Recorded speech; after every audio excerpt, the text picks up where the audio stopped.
अज्ञानतिमिरान्धस्य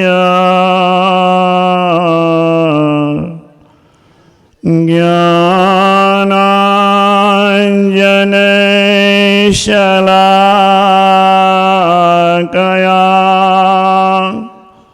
चक्षुरुन्मीलितं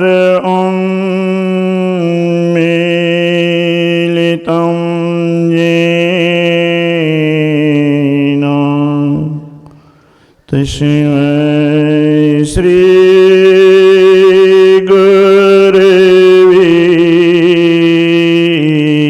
नमः। धन्य धन्य सद्गुरु सुखदा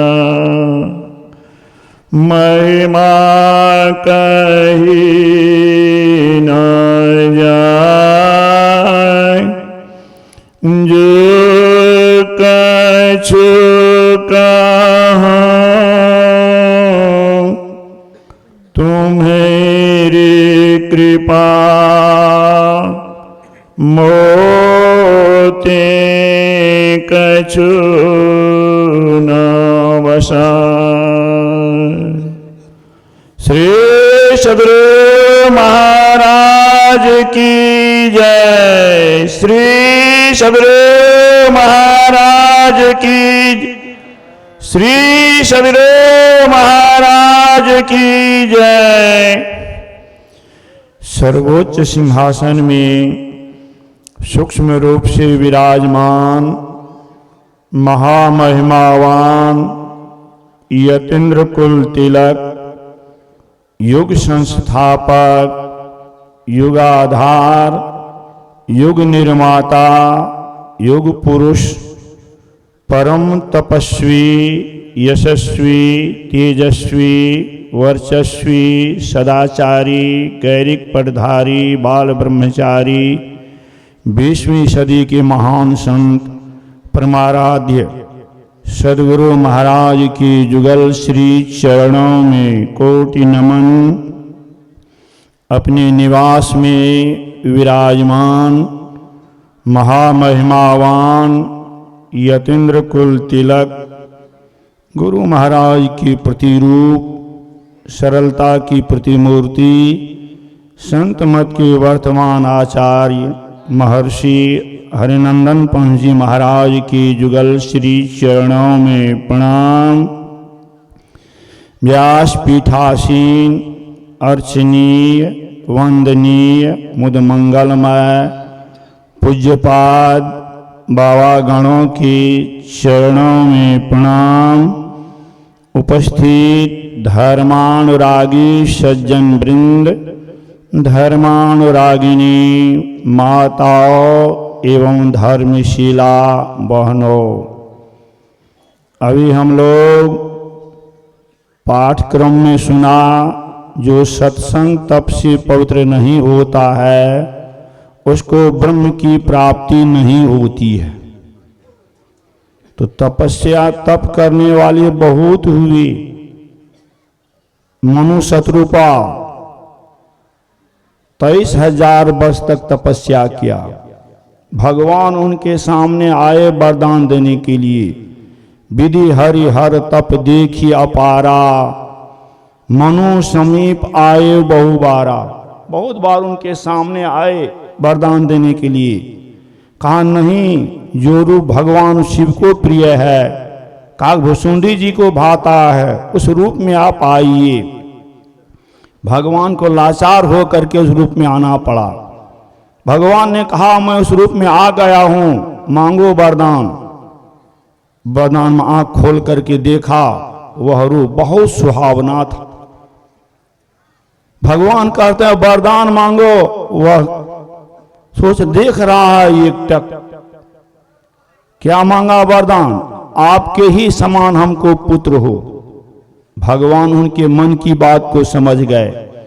भगवान ने कहा मैं ही आपके यहां पुत्र के रूप में जन्म लूंगा, लेकिन अभी आप तपस्या किए हैं, पहले तपस्या का फल जाकर के स्वर्ग में भोगिए, और वहां से भोगने के बाद आप अयोध्या में राजा दशरथ और रानी कौशल्या के रूप में आप लोग आएंगे, वहीं मैं आपके यहां अवतार लूंगा। भगवान आए भी उनके यहां। अच्छा, शत्रुपा भी तपस्या कर रही थी, उससे भी कहा तुम भी मांगो वरदान। शत्रुपा ने कहा जब मेरे पति देव ही मांग लिए वरदान पुत्र के, तो आप तो पुत्र के रूप में आएंगे ही, लेकिन मैं आपको पहचान सकूं यह वरदान हमको दीजिए और हमको भक्ति दीजिए। शत्रुपा को यह ज्ञान था।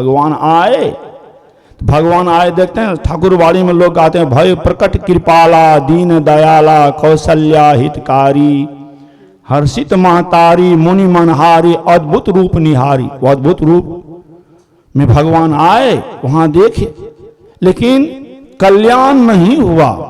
राजा दशरथ का कल्याण हुआ। राजा दशरथ उनको पुत्र के रूप में ही जाना, नहीं समझ सका जो भगवान है, नहीं पहचान पाए, जिसके चलते उसी पुत्र के वियोग में, जबकि उनके ही वचन का पालन करने के लिए 14 वर्ष के लिए जंगल गए थे, बहुत समझा बुझा करके, लेकिन उनके वियोग में वे शरीर त्याग कर दिए और राम राम कही राम कही राम राम कही राम तनु पर रघुवर विरह राव गए सुरधाम। सुरधाम गए, जिस सुरधाम को पहले भी भोग करके आए थे वही सुरधाम गए, मोक्ष नहीं मिला, सब दुखों से नहीं छूटा राजा दशरथ। तो ये ऐसे तपस्या करने से नहीं, सौभरी ऋषि जल में बैठकर तपस्या करते थे। एक दिन मछली को काम क्रिया करते हुए देखा, जिसको देख करके उसको जोर से देखने लगा और उनका भी मन हुआ मैं भी काम क्रिया करूं। तो क्या करते, आए राजा मानधाता के यहाँ, उनसे कहा आप अपनी पुत्री का विवाह मुझसे कीजिए। राजा मानधाता उसको जानते थे, ये जल में बैठकर तपस्या करने वाले महात्मा है, अगर मैं कहूं नहीं कहीं श्राप दे देंगे तो राजध्वंस होगा कि मैं मरूंगा कि क्या होगा, नहीं होगा। कहा ठीक है, मुझे एक नहीं 50 पुत्रियां हैं, जाइए राजभवन, मेरी जो पुत्री आपको पसंद कर ले उससे विवाह कर लीजिए। सौभरी ऋषि अपना इतना सुंदर रूप बनाया, जिस रूप को देख करके जब गए राजभवन, उनकी सारी बेटियां कहने लगे मैं शादी करूंगी तो मैं शादी करूंगी। लाचार उनके 50 पुत्रियों से शादी कर ली और 5-5 पुत्र उसमें हो गए, कितने बाल बच्चे हो गए। तब उनको होश हुआ मैं कहाँ था, क्या किया।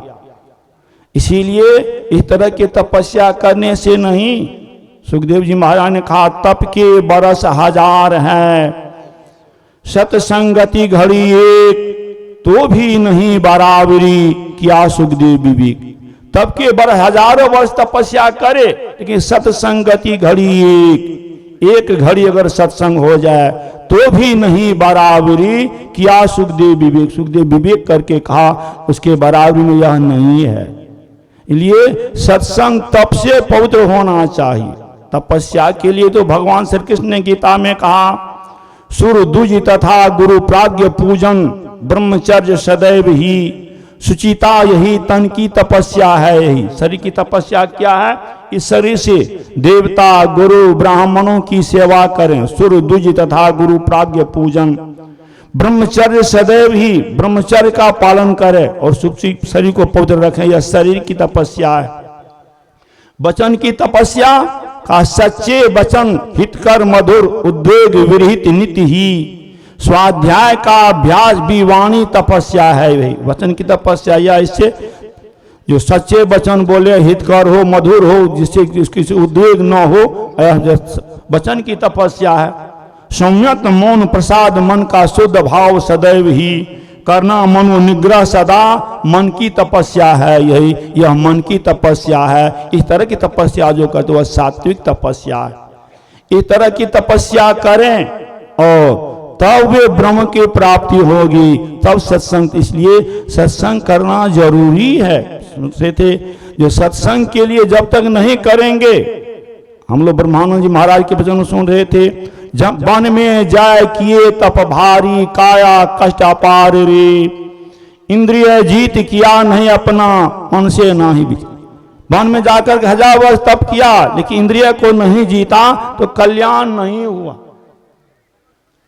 इसलिए इंद्रिय को जीते। हम लोग सुन रहे थे, भगवान श्री कृष्ण ने कहा उद्धव जी से, जो संत मिले तो मैं मिल जाऊं, संत न मुझसे न्यारे, बिन सत्संग मोह नहीं पावत, कोटि जतन करी हारे, उदो मोहि संत सदा अति प्यारे। भगवान कृष्ण ने कहा, हे उद्धव, हमको तो संत सदा अति प्यारे हैं। उन्होंने कहा, संत मिले तो मैं मिल जाऊं। संत अगर मिल जाते हैं समझो मैं मिल गया। संत और भगवंत में अंतर नहीं है। तुलसीदास जी महाराज ने भी कहा, संत भगवंत अंतर निरंतर, किमपि मति विमल कह दास तुलसी। संत और भगवंत में अंतर नहीं है, तो यहां तो कहा अंतर नहीं है। भगवान राम ने तो सबरी को समझाया, जो मोते अधिक संत करी लेखा, संत तो मुझसे भी बड़े करके हैं, इसीलिए सबसे बड़े तो संत ही हैं। संत पलटू ने कहा, सबसे बड़े हैं संत दूसरो नाम है, तीजो 10 अवतार तिन्हें प्रणाम है, ब्रह्मा विष्णु महेश सकल संसार है। अरे हारे पलटू, सबके ऊपर संत मुकुट सरदार है, सबसे बड़े संत हैं। इसीलिए संत के शरण में जाएं। हम लोग संत कबीर साहब की वाणी में सुन रहे थे, मैं तो आन पड़ी चोरन के नगर, सत्संग बिना जिया तरस। संत कबीर साहब कहते हैं, मैं तो चोर के नगर में आ गए, यहाँ सत्संग के बिना यह जीव तरस रहा है। क्या संत कबीर साहब जहां आए थे काशी के कबीर चौराहा में, क्या वहां सबके सब चोर ही थे? चोर नहीं थे। लेकिन संत कबीर साहब ने कहा, मैं तो आन पड़ी चोरन के नगर, सत्संग बिना जिया तरस। वह चोर का नगर कौन सा है? खा चोर ही चांदनी रात नो भावी। चोर को चांदनी रात नहीं सुहाता, उनको अंधेरी रात प्रिय है।